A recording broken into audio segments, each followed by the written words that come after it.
মায়ের ঋণ আমরা শোধ করব কোন জায়গা থেকে করব, কোন দিক থেকে করব? পৃথিবীর এমন কিচ্ছুই আল্লাহ বানায় নাই যেটা দিয়ে মায়ের ঋণ শোধ করা যাবে। এজন্য নবীও মাকে বড় ভালোবাসতেন। তিনি একদিকে বাবাকে যেমন হারিয়েছিলেন, আরেকদিকে মায়ের আদরটা যখন পাবে, অসহায় মা, টাকা ছিল না, পয়সা ছিল না, মুহাম্মদকে কিভাবে দুধ খাওয়াবে, মুহাম্মদকে কিভাবে লালন করবে, দিয়ে দিয়েছিলেন মা হালিমার কাছে। তারপরও নিজের বুকে রাখতে পারে নাই অসহায়ের কারণে, দরিদ্রতার কারণে। তারপরও যখন ফিরে আসলো, ফিরে আসার পরে যখন আব্দুল্লাহর মায়ের দুনু আদর যখন তিনি পাবে, তখনই তার মাও আল্লাহর নবীর থেকে বিদায় নিয়েছিল।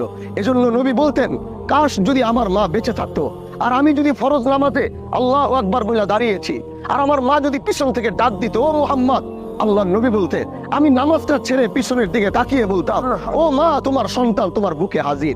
এর নামই তো মা। এজন্য ভাই, আজকে এই সন্তান জানে সে কি হারিয়েছে।